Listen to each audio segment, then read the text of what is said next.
Bismillahirrahmanirrahim. Assalamualaikum warahmatullahi wabarakatuh. Selamat siang dan salam sejahtera untuk kita semua.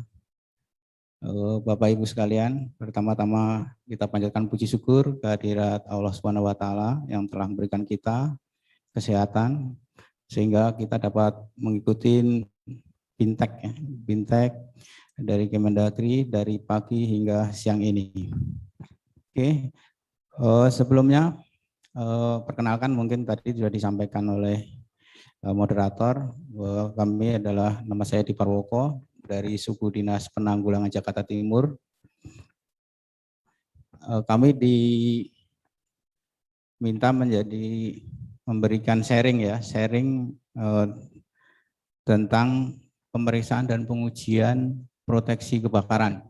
Oke. Bapak Ibu sekalian, materi ini sebenarnya materi teknis ya, teknis sekali untuk tingkat keahlian. Jadi tingkat keahlian yang di bidang kebakaran ini harus sudah bisa menganalisa di mana proteksi kebakaran ini harus dipasang. Oke, lanjut Bu. Waktunya berapa Pak? Oke, siap. 45 menit, jadi kita agak maraton. Oke.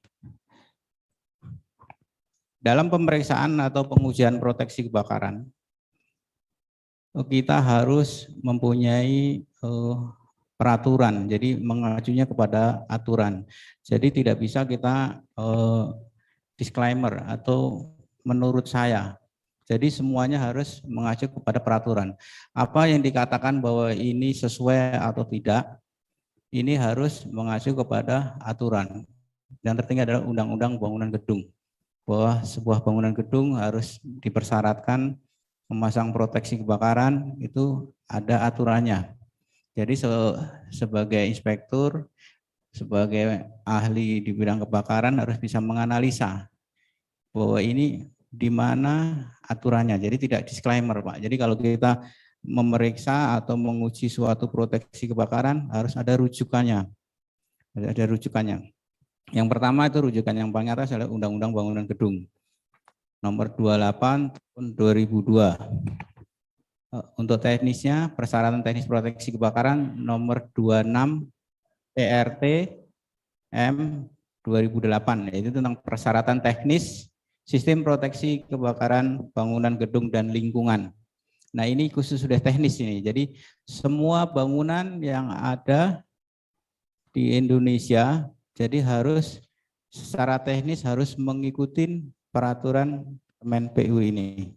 Nah, peraturan selanjutnya itu 24 pemedoman pemeliharaan. Nah, setelah terpasang, jadi persyaratan teknis sudah terpasang, jadi ada lagi pedoman pemeliharaan dan perawatan.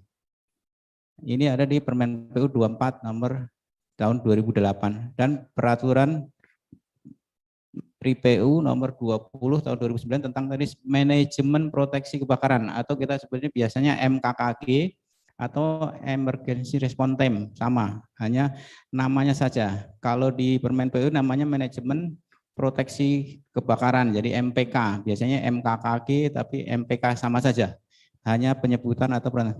Dan kalau Bapak di daerah, ini bisa mengacu menggunakan Perda tentang pencegahan dan penanggulangan kebakaran yang sesuai dengan tupoksinya. Peraturan gubernur ini secara teknisnya dari Perda atau Perwali atau peraturan bupati, atau yang terendah itu adalah aturan atau instruksi kepala dinas, itu bisa di bagian rujukan. Yang penting ada rujukan. Jadi tidak disclaimer antara pemeriksa bahwa ini kita periksa. Baiknya dari mana? Ya ini dari aturan yang sudah ditetapkan. Selanjutnya menggunakan standar nasional Indonesia dan standar internasional. Standar nasional Indonesia ini belum mandatori. Kalau tidak disebutkan di dalam peraturan itu disebut. Kalau kita menggunakan standar ya standar aja. Seperti kita halnya menggunakan kendaraan bermotor aja Pak gitu. Kalau kendaraan bermotor, pengendara harus menggunakan helm. Itu di peraturannya perhubungan seperti itu, helm sudah. Tapi helmnya disebutkan di peraturan itu standar helm yang standar SNI. Nah, karena di peraturan itu tidak disebutkan kekuatannya berapa, ukurannya berapa, tidak disebutkan. Tapi kalau di SNI disebutkan Pak, ketebalannya berapa, tahan benturan berapa disebutkan. Nah, kalau sudah disebutkan begitu, berarti SNI sudah mandatori karena dimasukkan ke dalam peraturan daerah atau peraturan menteri, disebutkan sesuai SNI edisi terakhir. Nah, itu bisa. Lanjut Bu. Oke, bangunan gedung. Nah, bangunan gedung ini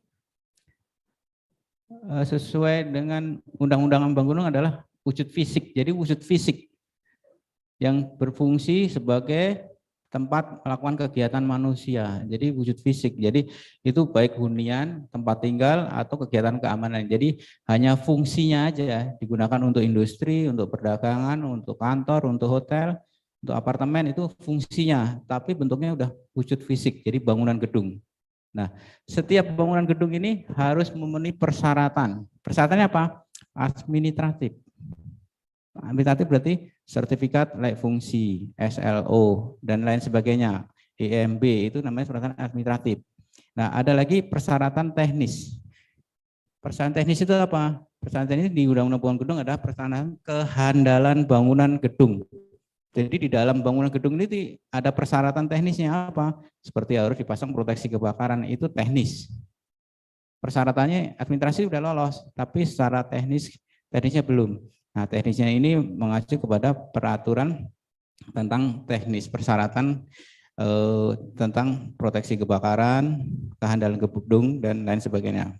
Lanjut. Oke. Persyaratan keandalan. Tadi kalau persyaratan teknis itu masuknya ke kehandalan bangunan gedung. Nah, kehandalan bangunan gedung ini ada 4. Jadi yang pertama itu adalah kemampuan bangunan gedung dalam mencegah dan menanggulangi bahaya kebakaran dan petir ya.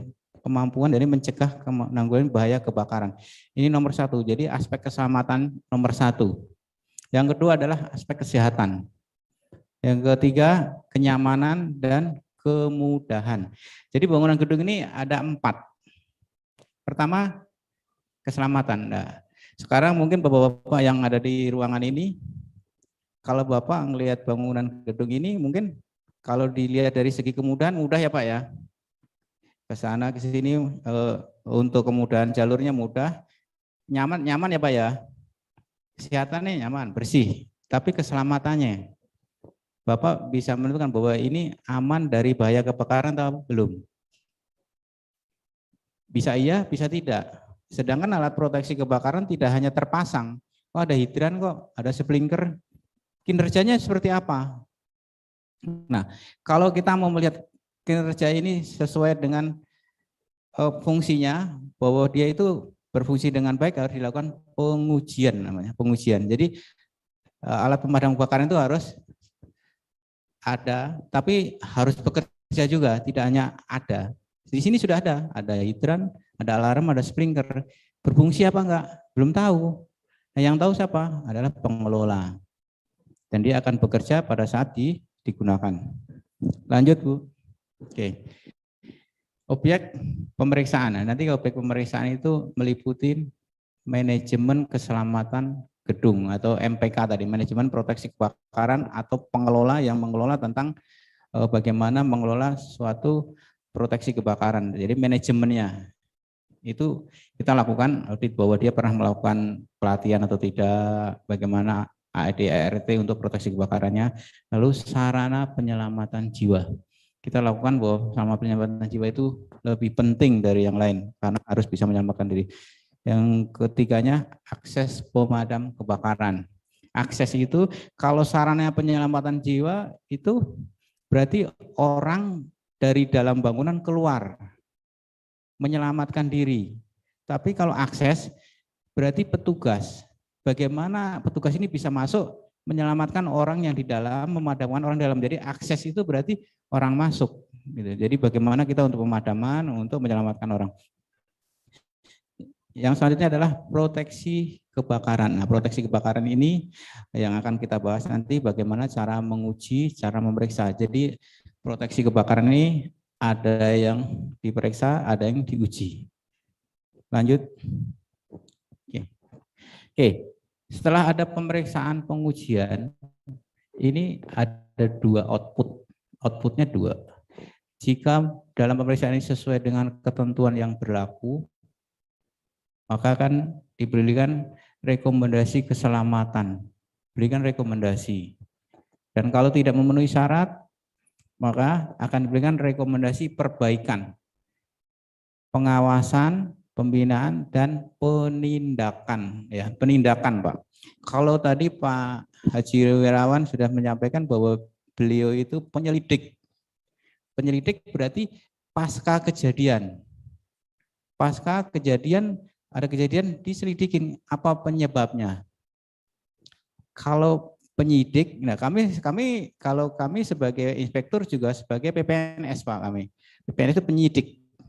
Jadi penegak peraturan. Jadi kita preventifnya Pak. Jadi Bapak harus melakukan pemasangan ini. Kalau tidak akan ditindak. Nah, jadi ditindak. Jadi sebelum terjadi kebakaran. Nanti pada saat jadi kebakaran, penyidik apa melakukan? Dia hanya klarifikasi bahwa kita sudah lakukan pembinaan, penindakan, tapi tidak melakukan. Ya nanti udah berarti larinya ke kelalaian. Nah, pada saat penindakan ini kami berkoordinasi dengan kepolisian, Pol PP. Jadi tidak sendiri karena di peraturan Kemendagri bahwa penindakan koordinatornya ada di Sub Pol PP ya Pak ya. Jadi kami berkoordinasi dengan Pol PP wilayah, dengan kepolisian, Korwas PPNS. Jadi kita kalau penindakan bersama dengan tim-tim tersebut. Lanjut. Oke. Dalam pemeriksaan, tentunya kita ada peralatan, tidak hanya jalan. Jalan kita pasti ada peralatan. Peralatan yang pertama apa ya? Harus petugas itu sendiri harus punya alat pelindung diri. Ya, alat pelindung diri. Alat pelindung diri apa? Mulai dari kepala sampai kaki. Karena sebagai pemeriksa harus berorientasi pada keselamatan. Jangan kita memerintahkan orang untuk menegakkan keselamatan kebakaran, tapi kita sendiri tidak. Seperti pemadam kebakaran, bahwa kita memadam kebakaran harus punya APD.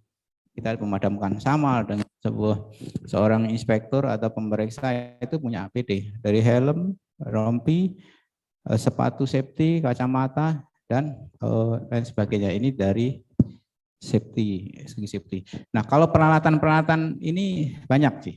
Yang paling kecil adalah lampu, senter ini penting. Pada saat memeriksa ini kita akan melihat ke tempat-tempat yang mungkin agak gelap, mungkin di sap-sap, nanti di ruang pompa ini biasanya kita lihat nempel-nempel pompa, di tempat-tempat yang sumber airnya, dan yang kedua peralatan kerja ini adalah komunikasi.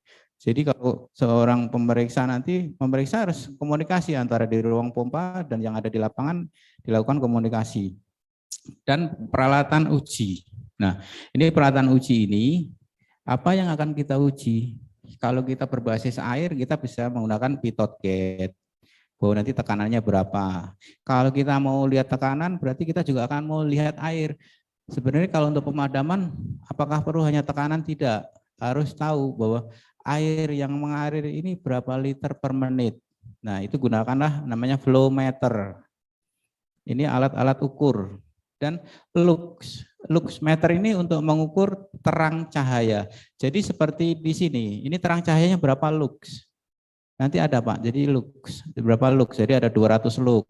Kalau untuk tempat-tempat tangga darurat harus berapa? Harus 400 lux. Ya harus diukur di alat-alat ukur. Dan namanya ada lagi sound meter. Sound meter ini untuk alat pengukur ke suara. Jadi bagaimana tinggi rendahnya suara, dB-nya berapa, dB. Jadi kita mengukur di tempat bel Pak, ini dengan jarak 150, ini jaraknya 30 meter, ini kekuatannya berapa dB.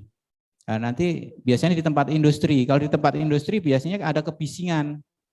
Pada saat kita uji, ini kebisingannya udah 50, berarti belnya harus di atas 50 supaya bel itu terdengar oleh orang yang ada di situ pada saat mesin itu bekerja, Pak. Kalau mesin itu bekerja, kebisingannya belnya tidak terdengar, berarti itu harus ditambah bel lagi supaya belnya itu terdengar ke seluruh ruangan. Lanjut, Bu. Oke. Kita mulai dari pemeriksaan manajemen. Nah, tadi ada manajemen kebakaran. Ini setiap bangunan gedung harus memiliki manajemen proteksi kebakaran, MKKG atau Emergency Response Time. Jadi setiap bangunan yang termasuk apartemen penghuninya 500 atau memiliki 5.000 meter persegi, mempunyai ketinggian bangunan gedung lebih dari 8 lantai. Ini harus sudah memulai manajemen keselamatan kebakaran. Nah, bangunan rumah sakit yang lebih dari 40 ini juga harus memiliki, dan bangunan industri yang menyimpan atau memproses bahan berbahaya dan beracun, benda cair, gas, atau memiliki bangunan minimal 5.000 meter persegi dan atau 500 orang. Ini harus mempunyai manajemen keselamatan kebakaran atau manajemen proteksi kebakaran. Dan ini diketuai oleh seorang Fire Safety Manager. Nah, Fire Safety Manager kemarin sudah dibahas oleh Pak Tasor, MKKG. Ini Fire Safety Manager. Jadi diketuai oleh Fire Safety Manager. Fire Safety Manager dari mana? Dan itu dari orang atau perorangan nanti mendapatkan diklat dari sertifikat BNSP ya Pak. Jadi mengelola suatu bangunan gedung, jadi diketuai oleh Fire Safety Manager. Nah, itu Fire Manager, jadi ketua MKKG. Lanjut. Oke. Terus sarana penyelamatan jiwa. Sarana penyelamatan jiwa itu penting bagi bangunan gedung, apalagi bangunan tinggi, bangunan industri. Kalau memang tidak bisa memadamkan, orang harus diselamatkan. Ini meliputi apa? Sarana jalan keluar. Jadi setiap bangunan berapa yang harus punya pintu berapa? Sebuah pabrik. Penghuninya berapa ini? Aktivitasnya berapa orang? 100. Oh, berarti ada 2 exit, 2 pintu. Oh, lebih 100, lebih dari 500, Pak. Oh, berarti 3 pintu. Jadi setiap bangunan seperti itu, Pak. Jadi lebih dari 1.000 orang harus lebih dari 4 pintu. Karena ini ada semuanya ada di Permen PU nomor 26. Jadi aturan ini bersumber dari sana. Jadi minimal 2 jalan keluar, ya, minimal. Ini kalau kurang dari 500. Jadi kalau penghuninya cuma 50 orang, ya minimal harus 2. Ruko yang kecil aja itu harus 2. 2 sarana jalan keluar. Tidak bisa hanya di bawah. Kalau nggak bisa ke bawah, ya harus ke atas. 2 sarana jalan keluar. Kalau di bawah yang kebakar, orang mau kemana? Lompat. Nggak mungkin. Pasti harus ke atas. Makanya kalau di peraturan disebutkan bangunan berderet ruko harus punya akses ke atas. Jadi supaya nanti bisa menyelamatkan diri ke atas. Jadi biasanya ruko-ruko kan ditutup pakai teralis. Tapi berpikirnya antara safety dan security. Jadi aman dari bahaya pencurian. Lanjut, Bu. Oke. Selanjutnya akses. Akses pemadam kebakaran. Berarti akses ini apa aja? Akses itu jadi mencapai bangunan gedung. Bagaimana orang, petugas atau unit mencapai bangunan gedung. Area operasional. Operasional juga sama. Operasional apa? Ya untuk personelnya, untuk petugasnya, dan untuk unit. Dan akses masuk ke dalam bangunan. Nah, akses masuk ini sudah pasti orang. Bagaimana orang dan peralatan. Bisa melalui apa? Ya bisa pintu utama atau bisa lewat jendela yang disebutkan khusus. Nah, akses masuk ke dalam bangunan ini bisa melalui lantai dasar. Kalau bisa, tapi kalau nggak bisa berarti bukaan luar. Bukaan luar apa? Berarti jendela. Di jendela-jendela itu dibuat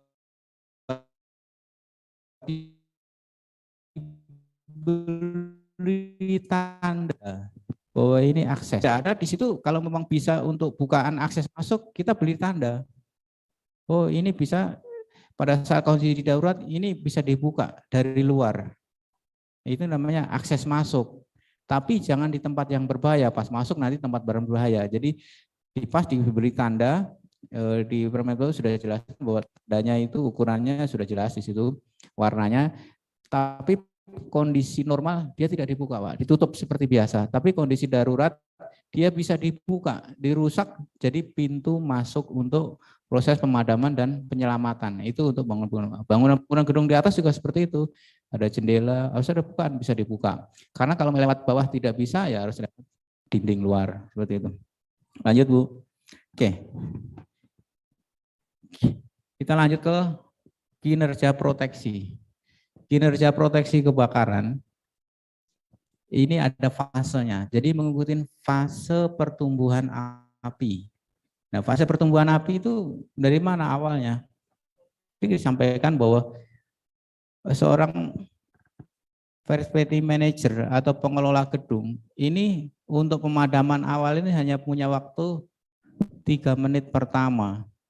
3 menit pertama tidak bisa memadamkan, pasti akan menjadi pertumbuhan. Jadi pada saat penyalaan awal, petugas ini harus sigap. Petugasnya sigap, peralatannya harus siap. Nah, peralatannya siap. Siapnya dari mana? Makanya pada saat dari awal penyalaan ini, apa yang akan bekerja? Berarti detektor. Detektor. Ini baru awal penyalaan, membara, ini detektor sudah mulai mengindikasikan bahwa di sini ada penyalaan. Nah, tugasnya mau ngapain? Berarti kita memadamkan dengan APAR. Baru awal. 3 menit ya, 3 menit pertama pakai APAR. Kalau sudah lewat 3 menit, berarti sudah akan menjadi pertumbuhan. Udah pertumbuhan, udah penyalaan awal sudah mulai. Jadi nanti akan membesar dan tidak mampu. Nah, nanti setelah itu jadi detektor sprinkler dia akan bekerja. Jadi ikutin fase. Nah, pada saat sudah penyalaan total, ya flash over total, ini sudah yang bekerja adalah pemadam kebakaran, udah unit. Dan proteksi yang bekerja tinggal apa? Proteksi kebakarannya tinggal hidran, kalau ada airnya nanti disuplai dari pemadam kebakaran. Yang kedua, proteksi pasif. Bangunan ini kalau sudah terbakar sekitar 3 jam, masih kuat nggak ini menahan tingkat ketahanan api. Ya, jadi kalau sudah mulai titik puncak, dia sudah proteksi pasif ini. Makanya kalau petugas kalau sudah mulai 3 jam, hati-hati di dalam. Bangunan ini masih mampu nggak menahan, apalagi di bangunan-bangunan yang seperti bangunan industri, Pak. Kalau sudah terbakar di bawahnya, panasnya ke atas, siku-siku ini sudah nggak kuat, mampu. Jadi harus hati-hati. Pada saat sudah terbakar sekitar 3 jam. Dinding-dinding ini kalau sudah terbakar, Pak, ini pada rontok, Pak. Jadi karena panas setelah kena air rontok. Jadi kebanyakan di kita di Damkar DKI kan sudah ada korban kita. Tahun berapa itu bahwa ya kerubuhan karena memang bangunannya setelah panas 3 jam rubuh gitu. Jadi rubuhan-rubuhan itu yang perlu diantisipasi pada setelah pemadaman sudah mencapai titik puncaknya. Titik puncak dan dia akan setelah selesai dia akan turun. Nah, turunnya ini bisa jadi 2, dipadamkan atau bahan bakarnya yang terbakar sudah habis. Dia akan turun sendirinya. Tapi sebelum ini pada saat pertumbuhan ini harusnya kita bisa cut dengan cara pemadam menggunakan hidran. Hidran gedung kan terbatas, Pak, dan gedung itu hanya mampu 45 menit sampai 60 menit. Ada yang sampai 90 menit itu ya itu berarti sumber airnya banyak sekali. Tapi rata-rata hanya 45 menit sampai 60 menit hanya mampu itu. Nah, nanti selanjutnya kita suplai dari mobil damkar yang ngambil airnya itu bisa dari kali atau dari danau seperti itu. Lanjut. Proteksi kebakaran. Mungkin kita share aja proteksi kebakaran ini ada 2, proteksi aktif dan pasif. Nah, proteksi pasif ini lebih kepada ketahanan api, jadi struktur. Oke, sistem deteksi. Kita mulai ke sistem deteksi. Sistem deteksi ini ada 2, Pak. Jadi sistem deteksi dini, ya, deteksi dini. Sistem deteksi ini ada 2. Jadi untuk pemadaman. Jadi bagaimana sistem proteksi aktif ini ada 2, jadi untuk pemadaman dan untuk deteksi dini. Nah, untuk deteksi dini adalah ya seperti detektor. Apa detektor? Detektor adalah yang memberikan sensor kepada asap, panas, penyalaan api dan gas, itu detektor. Jadi bagaimana ini memberikan indikasi kepada panel nanti. Terus ada bunyi, bunyi berarti ada audible, berarti ada bell-nya. Selanjutnya ada visual, lampu. Apa bedanya visual dengan bell? Jadi kalau bell ini mungkin ada yang difabel ya Pak ya, nggak bisa melihat, dia mendengar bell. Jadi kalau di tempat ini harus ada bell dan ada visual. Kalau orang yang tidak bisa melihat, bisa mendengar bell. Tapi kalau yang bisa melihat tidak bisa mendengar, dia bisa lihat lampu. Nah, makanya harus ada namanya peringatan dini ini, harus ada dua. Dua ini harus berfungsi, ada bell dan ada visible-nya, ada lampu. Jadi dua-duanya menyala, jadi semua bisa melihat. Karena apa ini pada saat nanti gelap, lampu juga akan memberikan indikasi bahwa di sini ada tanda bahaya. Lalu ada suara terpusat. Nah, suara terpusat itu bahwa kalau kondisi darurat, bahwa paging sistem ini harus memberikan peringatan kepada penghuni bahwa kondisi darurat, penghuni harus keluar bangunan gedung. Nah, semua alarm ini nanti akan terkoneksi dengan sistem sarana penyelamatan jiwa. Apa aja? Seperti interkoneksi dengan kipas penekan asap. Jadi di sarana penyelamatan jiwa itu ada namanya kipas penekan asap, ada di bangunan gedung itu ada di tangga. Jadi kalau kita udah masuk ke tangga darurat, di situ kalau sudah general alarm, Pak, alarmnya sudah berbunyi, ini ada kipasnya, dia akan menekan. Jadi tidak ada asap masuk ke dalam tangga. Ini interkoneksi ke sana. Dan muaranya sistem deteksi ini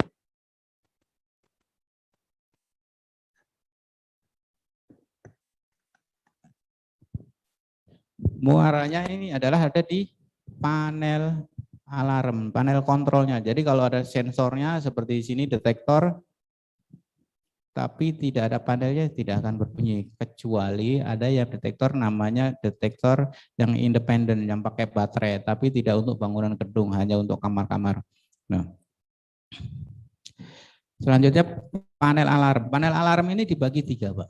Kalau di bangunan gedung, bangunan industri, ini ada 3. Yang jenisnya itu konvensional. Konvensional itu hanya melihat bahwa oh ini ada alarm di lantai 5, ya sudah.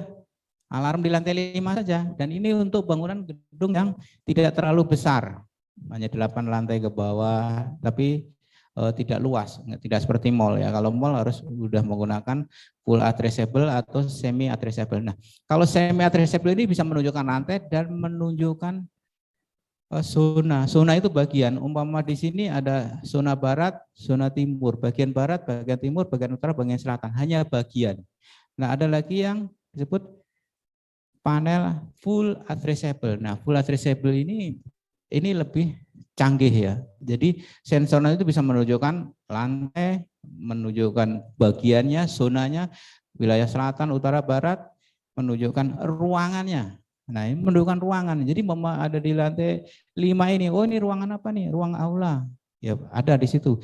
Dan di aula ini terdapat beberapa detektor yang akan menunjukkan, oh detektor paling pinggir nomor sekian. Jadi setiap detektor mempunyai nomor seri masing-masing. Jadi seperti nomor handphone. Jadi dia berseri. Jadi setiap dia mendikasi udah nomor ini berarti titik akhirnya ada di sini. Nah, ini untuk nanti untuk penyelidikan awal terakhir setelah pasca kebakaran ini mudah karena udah ketahuan awalnya ada di sini.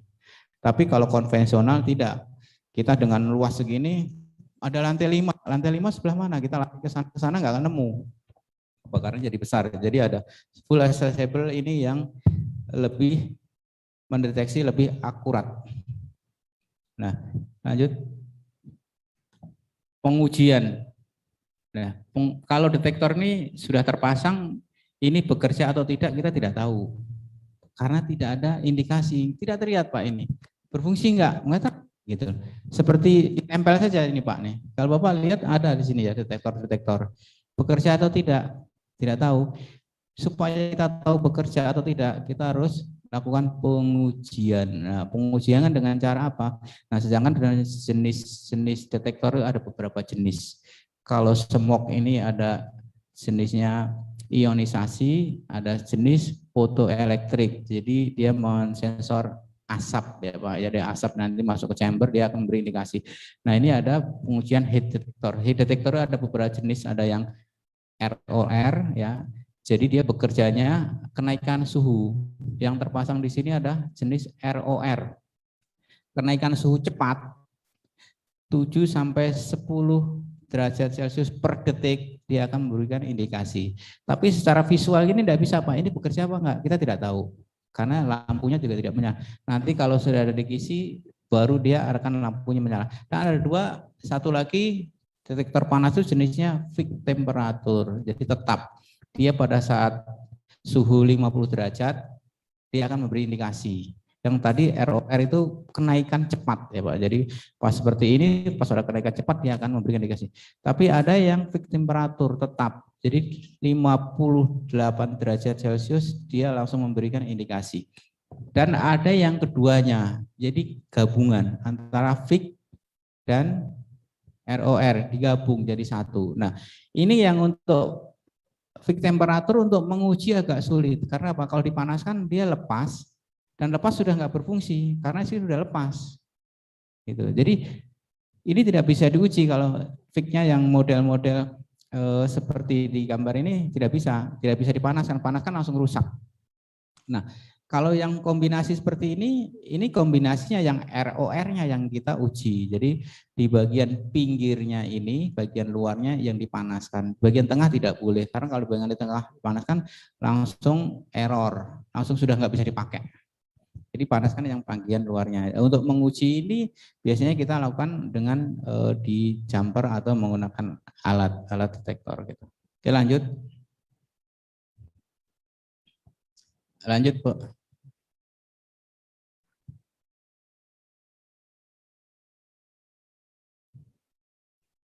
Sudah.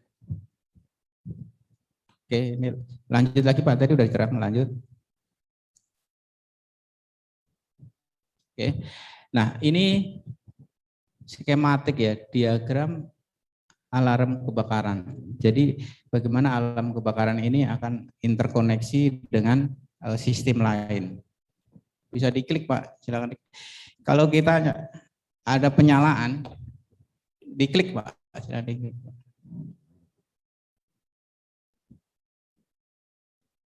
Oke, ada penyalaan seperti ini. Kalau ada penyalaan, dia akan memberikan indikasi ke modul. Ya, modul setiap lantai atau setiap bagian dan nanti akan mengirimkan ke panel alarm dan subpanel. Dan setelah itu diklik lagi Pak, klik sekali lagi.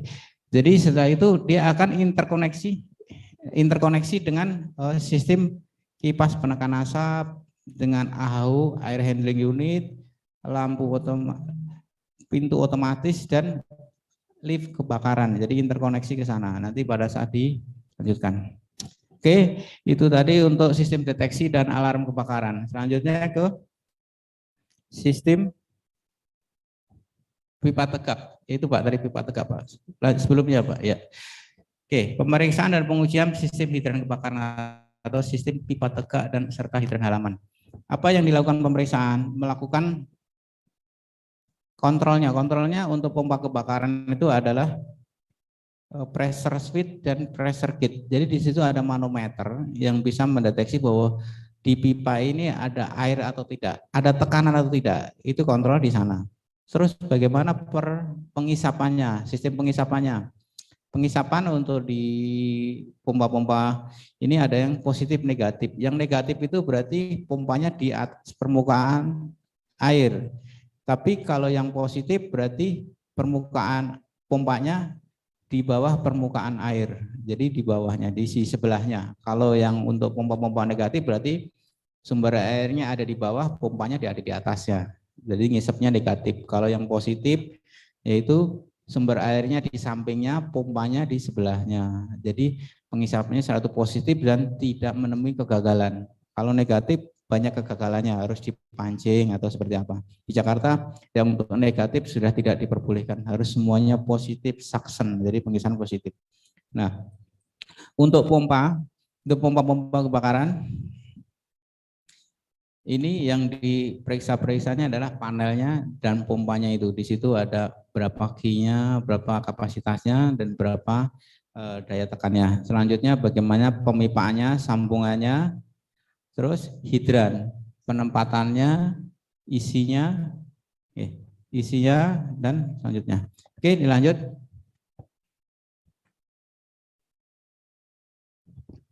Lanjut. Oke, ini di pompa-pompa, di ruang pompa, ini apa yang harus dilakukan pemeriksaan ya. Ini lanjut Pak, sumber air, lanjut ke sumber air. Di sumber air, nah di sumber air ini minimal harus mampu 45 menit sampai 60 menit. Nah, lanjut Pak, untuk perpipaan, jadi pipa kebakaran, pipa untuk pompa kebakaran harus disesuaikan dengan kapasitas pompa. Nah, seperti ini 500 USGPM. 1 USGPM adalah 3,785 liter per menit. Ya. 1 USGPM adalah 3,785 menit. Dan untuk pipa-pipanya kalau 500 USGPM ada 5 in. 5 in, sistem pengisapannya tegaknya 5 in. Oke, lanjut. Pompa kebakarannya ini ada tiga set. Ada pompa pacu atau joki yang berfungsi mempertahankan tekanan ya, tekanan di dalam jaringan. Hidupnya otomatis, mati otomatis. Seperti pompa jet pump kita di rumah. Kalau kita buka keran hidup, kita tutup mati. Yang nggak pakai toren ya Pak ya. Kalau yang pakai toren kan nggak bisa. Yang langsung dibuka hidup, tutup mati. Seperti ini sama sistem kerjanya. Kalau yang untuk pompa utama hidupnya otomatis, mati manual seperti pompa hidrannya juga untuk dieselnya sama.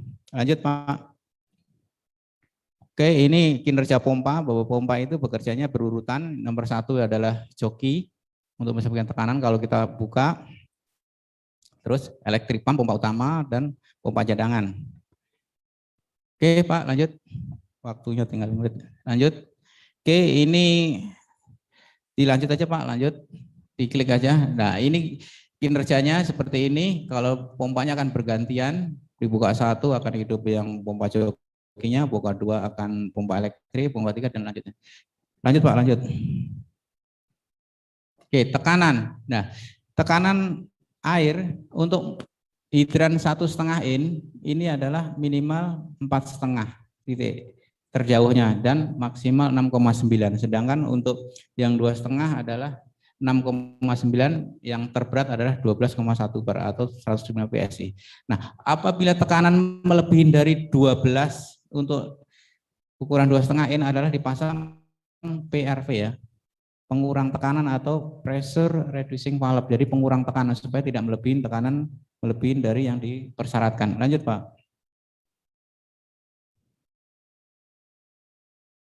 Oke, ini contoh hidran. Bahwa hidran ini kadang-kadang kita menemukan beberapa tempat ada yang ditutup. Nah, seperti ini supaya estetikanya baik. Tapi yang benar tuh yang bagian bawah, itu bawah. Bahwa ini fungsinya supaya mudah dilihat, sudah digunakan. Kalau di seperti atas ditutup supaya tidak terlihat, tapi estetikanya baik. Tapi pada saat darurat kita tidak bisa menggunakan. Lanjut Pak.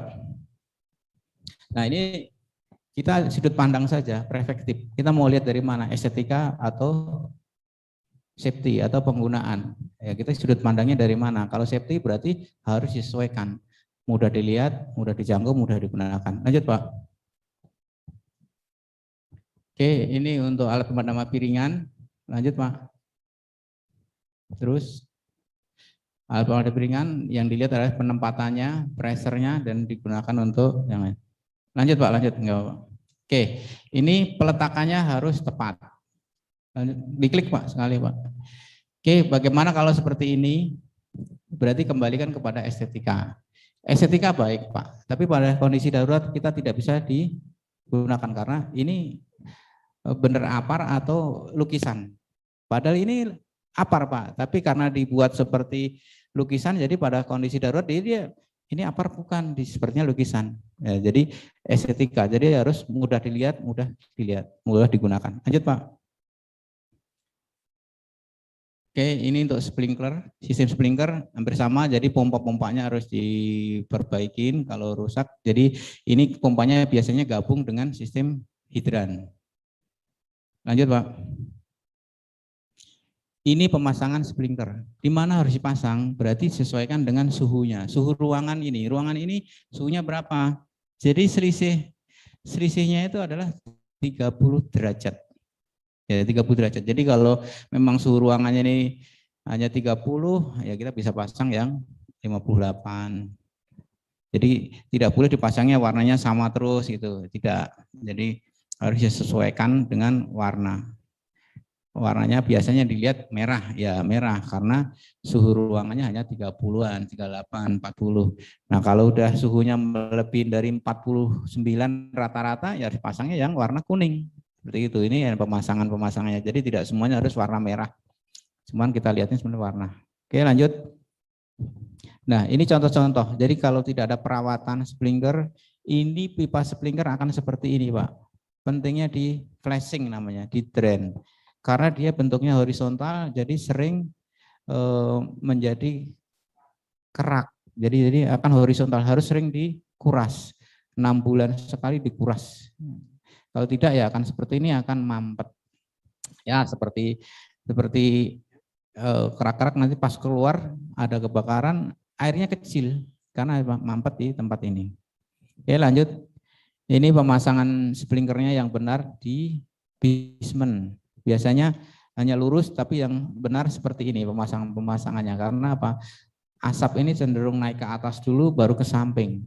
Jadi bisa biar kena head sprinklernya tepat sasaran. Biasanya kalau sebagai pemeriksa nanti harus melihat benar nggak pemasangannya untuk sprinkler ini. Oke, lanjut. Nah, ini proteksi aktif dan perlindungan pada bukaan. Jadi kalau pembukaan itu ada sap, di dalam bangunan itu ada sap untuk pipa dan kabel. Ini harus ditutup dengan bahan tahan api.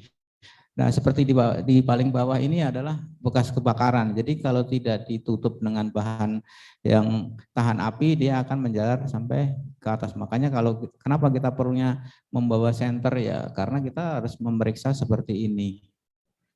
Lanjut, Pak.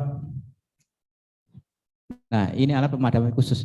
Ruangan-ruangan yang tidak boleh kena air, server, penyimpanan uang, arsip, ini harus dipasangnya, tidak boleh dipasang sprinkler biasa. Hidran tidak boleh. Dipasangnya apa? Alat pemadam api khusus. Sistem ini tidak merusak, tidak meninggalkan residu. Dan ini tidak barang untuk elektronik, ini tidak merusak. Kalau kita menggunakan air sprinkler, tidak boleh. Jadi gunakanlah alat pemadam api khusus seperti ini. Lanjut. Nah, selanjutnya adalah sistem pengendali asap. Nah, sistem pengendali asap adalah ini untuk di tangga-tangga darurat supaya interkoneksi dengan alarm. Pada saat jendela alarm nanti dia akan mendorong asap yang masuk ke tangga darurat. Lanjut. Baik, mungkin itu yang dapat saya sampaikan, mengingat waktu yang tidak banyak, jadi kami maraton. Mudah-mudahan apa yang kami sampaikan bisa diterima dan bermanfaat. Sekian, Assalamualaikum warahmatullahi wabarakatuh.